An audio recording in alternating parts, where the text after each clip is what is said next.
Good morning and welcome to Morning Coffee with Kyle, a show where Kyle Goodman, your pastor, sits and drinks his morning coffee with a friend and colleague, and we talk about ministry. And this morning, not only do I have a friend and colleague on, I actually have my stepbrother, Greg Knight, with me. He is the director of Children and Youth Ministries. Did I get your title right, Greg? That is correct. All right. At Bethesda by the Sea Episcopal Church down in Palm Beach, Florida. And he might be able to tell us a lot about that. But what we're going to talk about today, I think instead, is a long-running ministry and conversation he's been having on a podcast called Popping Collars. But Greg, I'm going to let you tell us more about you and about Popping Collars. Sure. So I am not having coffee with your pastor right now. I am having sweet tea. Sweet tea. A true Southern beverage, if there ever was one. Down in South Florida, no less. You had to make that. Okay, so here's the thing about Florida in general, and especially South Florida. There's the saying that if you go south far enough, you run into the north again. And that's very true. That's very true of where we are in South Florida. So it's lucky that I'm able to find sweet tea down here because it is kind of a rarity. But I've been down here in South Florida at the Church of Bethesda by the Sea in Palm Beach for 7 years now. I got here in 2013. Like you said, I'm the director of Children and Youth Ministries, which means that if they can't vote, then I work with them at our church. And that's been pretty exciting. I've seen a generation of kids sort of grow up over the last 7 years I've been there. So it's been really rewarding. Let's see. What can I tell you about where I am? It is beautiful and gorgeous, and 70 to 80 degree weather pretty much every day. It is. It's. I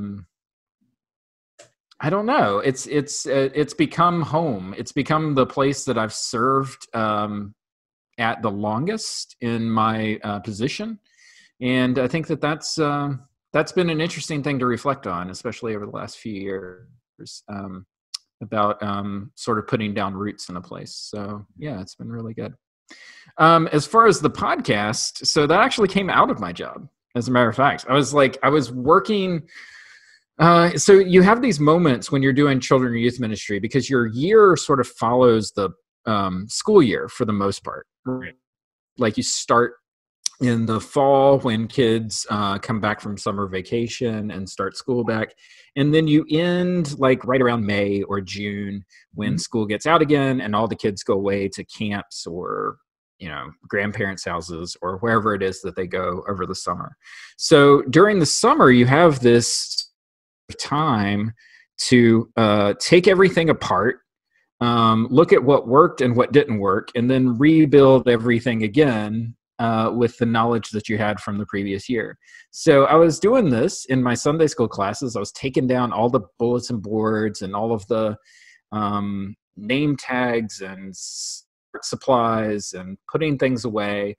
And, those tasks are pretty menial and you're doing them by yourself for the most part. And so I pulled out my phone and I started searching for podcasts to listen to while I was doing that. And I got this crazy idea. I was like, well, let me just kind of peruse the religion and spirituality section and just kind of see what they have. I'm sure there's probably there's got to be some diversity of thought and style and stuff like that. And what I found was just, it was not diverse at all. It was a lot of sermons. And that's not to say, I'm saying this as if it's a pejorative, and I don't mean this. These are probably tremendously great sermons at wonderful churches.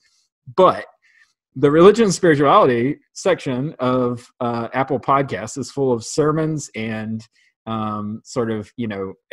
start your day prayers and reflections from mega church pastors and stuff like that.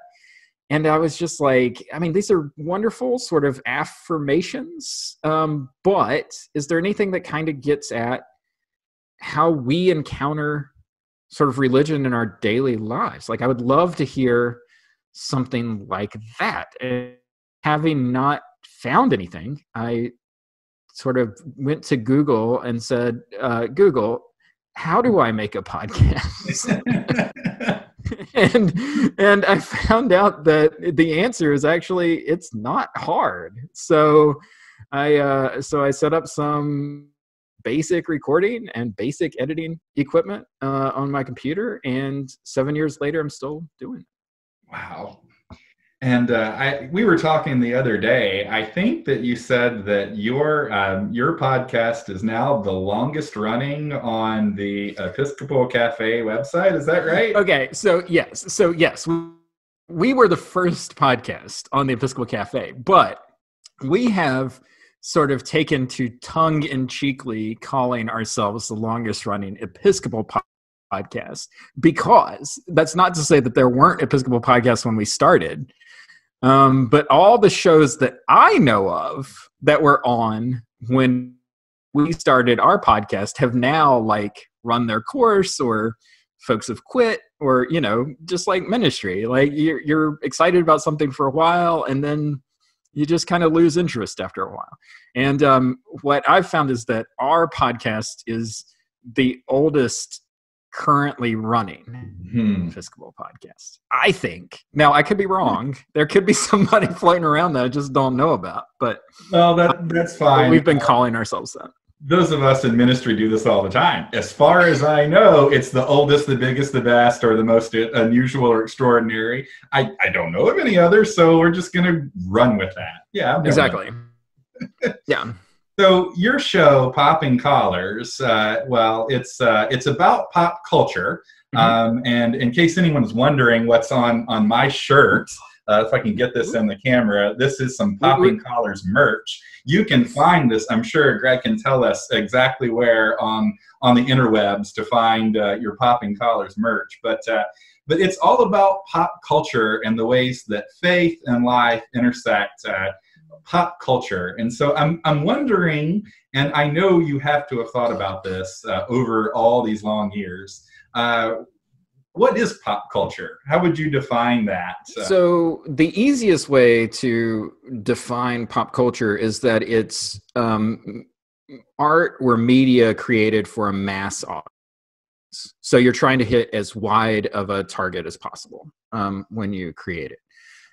So it's popular art, right? So it's designed to appeal to the widest cross section of people possible. And there's, for as long as there's been culture, there's been popular culture. That's, popular culture wasn't invented with the television or the movie theater or the Nickelodeons or vaudeville. Popular culture has existed long before any of those things, and will exist long after, holograms are out of fashion or whatever media we're using later on. So it's so that's how I would define it, is sort of it's mass culture. Now what that ultimately means for some people is that they see it as low culture. Popular culture is often seen as okay, well, if it's appealing to a mass audience and if it's easy mass produced, then that means it has less value than something that is high culture. So like, some kind of niche art or something that is sort of seen as lifting the human spirit or, informing human consciousness. Like these things could be seen as high art, right? And pop culture is often seen in opposition to that. But what I find is that actually popular culture serves as a common language amongst people. So that if I'm trying to explain a concept and I can't figure out how to tell you in words that I know or concepts that I know, if I say, it's like Star Wars, like generally you're going to have an idea of what I'm talking about. So that's how that's why I think our show is popular, because we're able to speak in a language that a lot of folks are able to understand, even if they haven't seen or read or listened to the particular thing that we're talking about. They still kind of have an idea of the feeling behind what we're talking about. Mm-hmm. Yeah, and as you were talking about it, it occurred to me that there have been times in the history of the church that church, in fact, has been pop culture. I think maybe in the era we have been in, that we would probably want to identify ourselves more as that high culture. But really, pop culture and church culture, I think, in some really interesting ways throughout history have been sort of one and the same, right? Sure. So things get codified, right? So it's like church vestments. So particularly in the Episcopal Church, right? We use sort of what we like to call like century vestments or something, who knows? But we use an alb, we use a cassock, we use a surplice. These were all the clothing of the peasantry of, sort of the early church. So the idea was that, we were like the masses, like the popular folks, like we weren't wearing silks and purple and stuff like that, like the noble folks. Same thing could be said about the music of the Wesleys, right? Like that's popular music that's formed in the church and sung by the church, but it becomes codified to this point where it's like, well, that's church music, and nothing else that comes after that that's everything that comes after that is drivel. Well, it's actually popular music that folks like at the time. It's just that it's so important that it gets sort of ingrained into the life of the church. And so, so I think the history of the church is popular art and popular movements. Sure. I think it's interesting talking about vestments being the clothing of the masses, because now it feels exactly the opposite, right? Like those of us who get up wearing our fancy robes and leading service, are in some ways separating ourselves from from the people, when in fact that in a different era was clothing that identified you as one of the people. So I guess those changes are kind of an interesting lag. And I think what you see, throughout human history, and we're seeing it definitely nowadays, is that there's this idea of, defining yourself against somebody else or against another thing or against an other, right?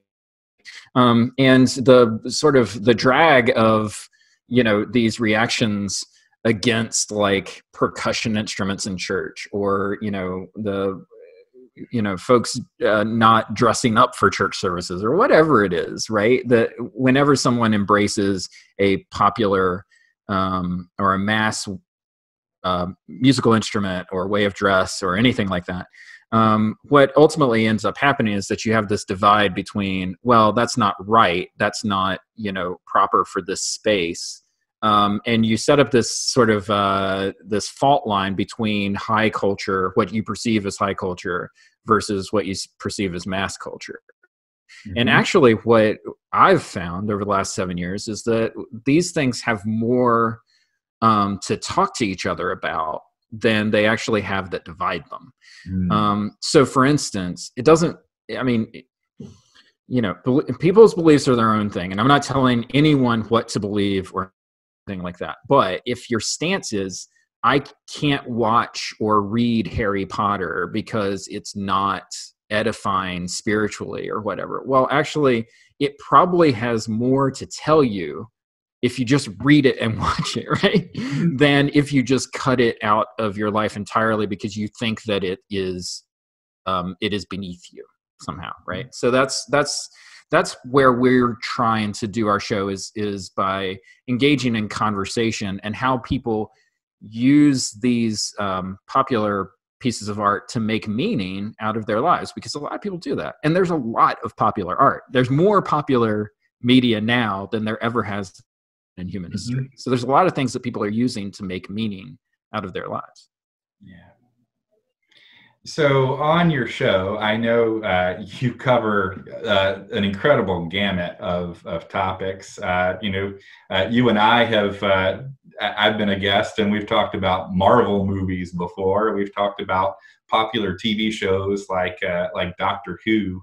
Like what's the gamut of what you have covered, and what's been some of the most interesting and rich conversations that you've had? I know you've also had some church famous folks on your show as well, right? And where has that taken you and the show? What's that been like? Yeah, I mean, one of the fun things about doing a podcast like this is that you never know quite what's around the corner, or what doors are going to be opened up now that you enter the space. Like I said, I started this podcast thinking, well, I don't hear anything like what I'm interested in on Apple Podcasts, so I'll just make my own. But then what you find out is that once you start making a podcast and you put it out there and you're like, oh, I made this thing. Isn't that cute, everybody? It turns out that there's billions of people already in that space, right? And you're like, oh my gosh, I had no idea. So it opened your eyes to like this whole new world. We hit a lot of the things that you would expect on the show. So we talk about TV shows, we talk about movies, we talk about music, we talk about books. So all of those sort of, regular areas of popular culture. But often what we also find is that things happen. I mean, the world happens, news happens, right? And so we have to, we could go without commenting on it, but it'd be really weird if we didn't do a show on COVID-19 or on racism, in America and how it's portrayed in popular culture. So it's like, sometimes things happen and you adjust to, framing your conversation around those topics. So we've done sort of current events along with, deep dives into particular medium. What I would say is that, as far as the guests are concerned, I think that probably the shows that stand out to me more than sort of the church famous folks that you were talking about before are when you reconnect with friends that you haven't seen in a long time. Yeah. And you're just able to have a conversation with someone that you haven't talked to in a few years. And I just think that is just such a gift. Like it's an amazing thing about our modern age, where a lot of times the only way that we have to reconnect with people is through social media. And, social media is a lot of things, but sometimes it's not a great form of discourse between people. So one of the great gifts of the podcast is that I'm able to reconnect with people that are friends that I love and that I respect and that I like. And I don't have to get into the weeds of 140 characters on Twitter, or like someone responding to a post on Facebook or something like that. Like it's a way of reconnecting through conversation. It's basically like calling people, right. Something that we've been doing a lot lately in our ministries, and like talking to people on the phone. Exactly right. And so it's exciting. Right. It's no accident that I'm doing something not at all dissimilar with you right now, right? That in this space, part of what we're doing is kind of modeling this way of connecting for people in the virtual pews, right? We're kind of showing what it's like to connect with folks and have real conversation, because that's something that's been sorely absent. I think you're absolutely right that when we're talking over social media and in tweets and in short pithy statements and quite frankly ways that are often pitched and mean-spirited, has been my experience lately at least. It sort of tears down relationship and culture, where conversations like this kind of give us the opportunity to really reconnect with people and to actually spend time. I've been in a lot of tedious Zoom meetings over the last few months, but these kinds of conversations are not tedious, right? It's just a window to us being able to interact. And that part's been really good. You know, the other beauty of the podcast, and to answer your prior question too, is seeing how it evolves. That's something that I don't think that I would have ever sort of appreciated when I started it. When I started it, I kind of thought, okay, well, this is the show. This is the format of the show. This is how it goes. And, you know, eventually, like, you hit these places where, you know how, you know, everybody had Words with Friends for a long time. And then eventually it became like, you woke up in the morning, you were like, oh man, I got to do my Words with Friends. You know, it's like, it becomes like a job, and it's supposed to be a game. And it's like, well, when did this go from being a game to being a chore? Like, I don't understand. And that's how the podcast goes. Like, there are some months where I wake up and I'm like, oh my God, the podcast again? Like, I don't want to, like, can I take a vacation? Can I do something else? And what I kind of realized was that I had to free my mind from realizing like what the podcast was. If it wasn't engaging in that format, then change the format, do something different, like switch it up, because then you're going to be energized and you're going to have that spirit of creativity moving through again. So we're in a place right now where I thought like, oh my gosh, if we do a podcast every 2 months, then I'll be doing great, because that's how kind of burned out I had gotten on like editing and producing and stuff.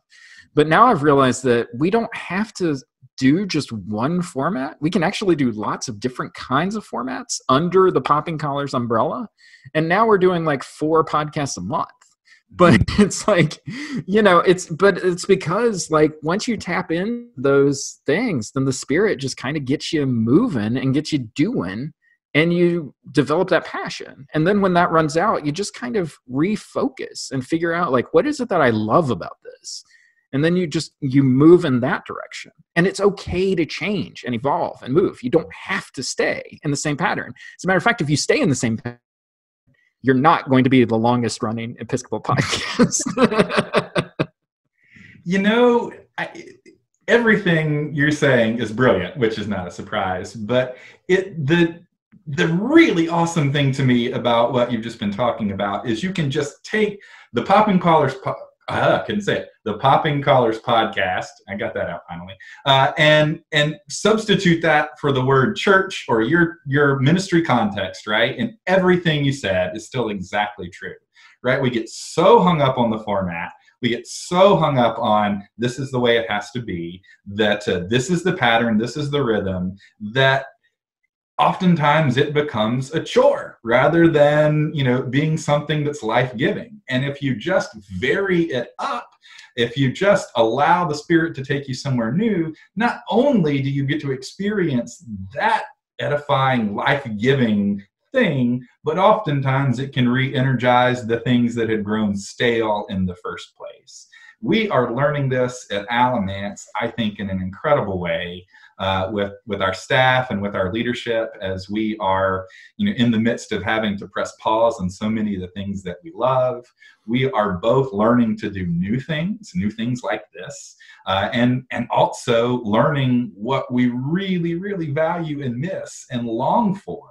And I can't say for sure, but when it is safe to come back and we're back, I feel like that the energy and enthusiasm and passion for that is just going to be off the charts, because we will have had this opportunity to reflect and to do things in a way that is different and new and exciting, and then to take what we loved about that, bring it back into the fold, and then let church be all of those things rather than just one narrow thing. I mean, I just repeated everything you said, and yet, you know, I just want to make sure that we're tracking here, that the lesson of that podcast is the lesson for the church right now in COVID-19 and in this moment we're in. So again, I think it was brilliant.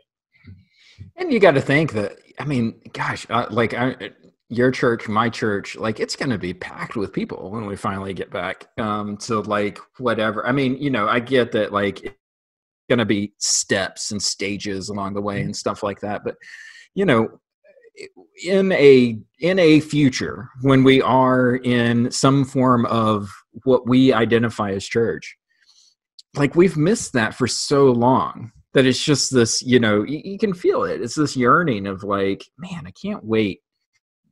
And I think that those are the things that you can't see when you're in the middle of it and it's right in front of your face. But when you've missed it and it's been absent, like you start to realize like, oh, that's that piece that was missing. Like that was really important. And I don't think that I realized how important it was until it wasn't accessible for me anymore, And, pop culture has that lesson built into it, and I think a really profound way, right?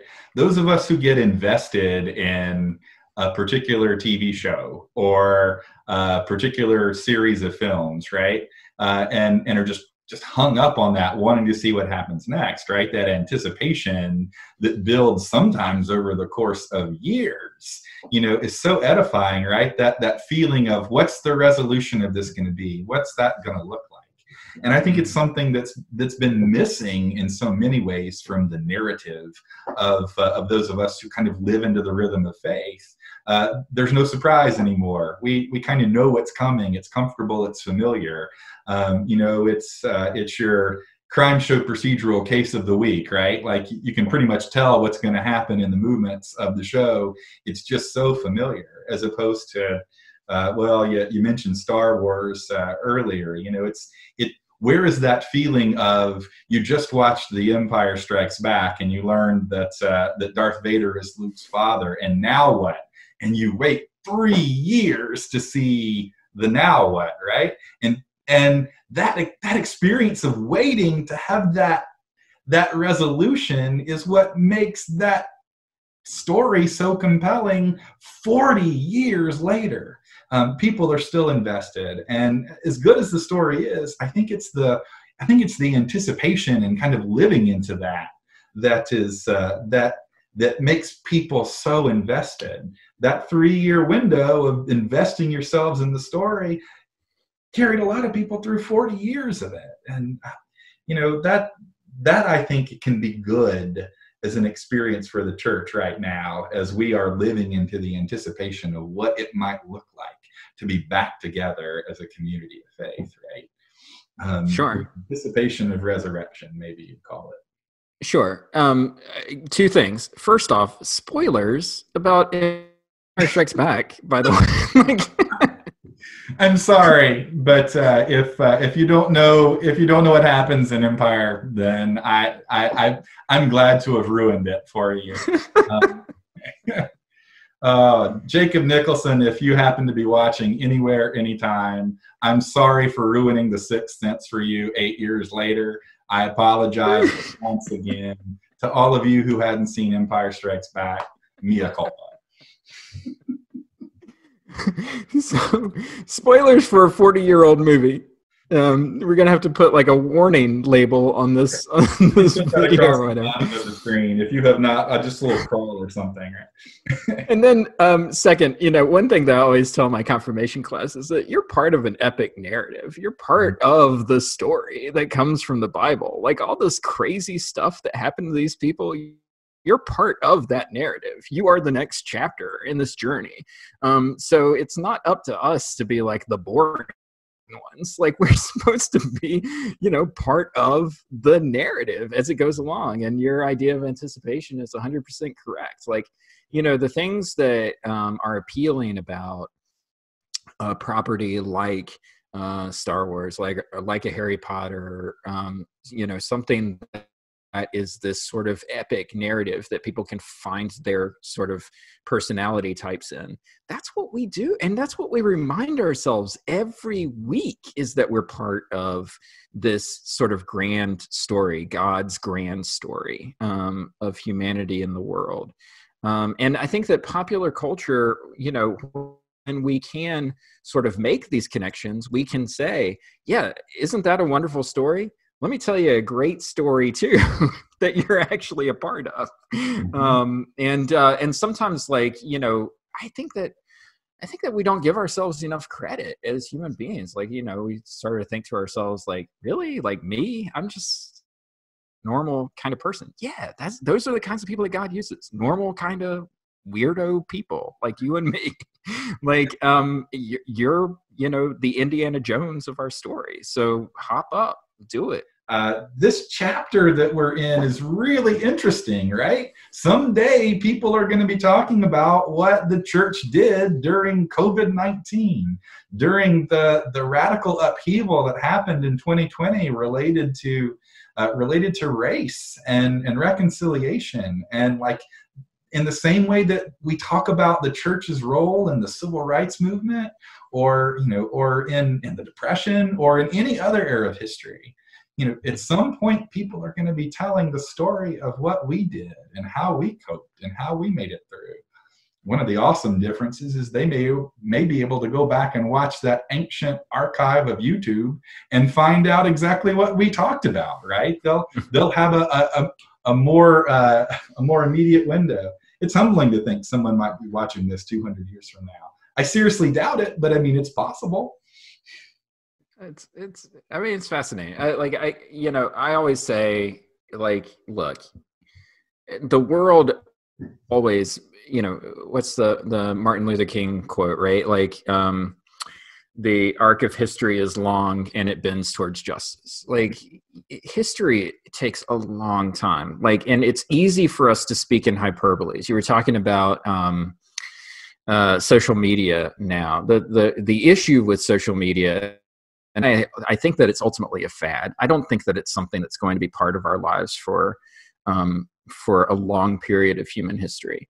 But it allows us to speak in bumper stickers, and you're not able to have any nuance of your position if you're speaking in a bumper sticker, right? Like, you have no way of explaining yourself or understanding what someone else is explaining to you.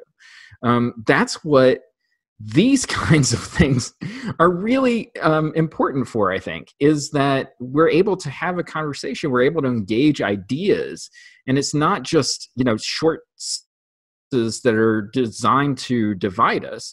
It's long form conversations that are ultimately about reconciliation. And that's the work of the church, is bridging gaps that divide humans.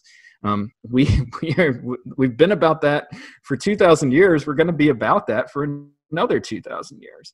And one thing that I would say, we could commission folks to do at my parish, at your church, is explain to folks, and pop culture is really good at this, is that you have an active role in this. This story didn't end 2,000 years ago, and now we're passively sitting by, like, retelling it to each other. We are an active part of this history. So by picking up a microphone and downloading a free software app, I'm putting my voice out there along with my friends in an active way of trying to make sense of the world around me in a way that maybe other people can get insight out of. Anyone can do that. Anyone. And in the grand scheme of things, I'm small. I am this tiny thing, right?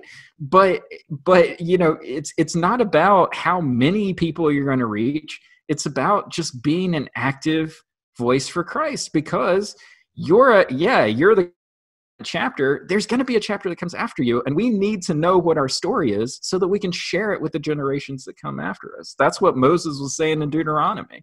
When your children ask you, why do we have these statutes and tenets? You tell them your history as a people. And if you don't know your story, you can't tell them what your story is. Right? So. Oh, man. Greg, thank you for spending some time with me doing this. Thanks for enjoying your sweet tea, and I'll keep on with my coffee. But I really appreciate you spending some time with me, as always, but really appreciate you spending some time with my congregation as well. Before we go, if people are interested in listening to Popping Collars, tell us how to find that. All right, so this is where I go like radio voice guy. Good. You can find Popping Collars on the web at poppingcollarspodcast.com. You can find us on a website called Episcopal Cafe. I know you're Presbyterian, don't worry. They won't try to convert you at Episcopal Cafe, but we have some lovely friends that we're in a podcast network with that you may want to listen to their shows as well. We're featured on their show each and every month. And also you can find us on the social medias. You know, we mainly there just to kind of protect our name from like other people appropriating the name Popping Colors and putting things out under our name. But you can find our latest shows and stuff like that. Mainly what you want to do is if you get podcasts anywhere, whether it's Apple Podcasts or Stitcher or Spotify, just put Popping Colors into the search bar. You'll find us, hit subscribe, and our show will come up in your feed every single time we post an episode. So what's the best way to get us? Thanks for sharing that. Again, thanks for your time. And thanks for being on Coffee with Kyle. As we say on our show, keep those collars popped. I was going to say that, but no, that was your line. I started to say it. I'm like, no, I'm not doing it. All right. Well, thanks again, Greg. You take care. Bye now.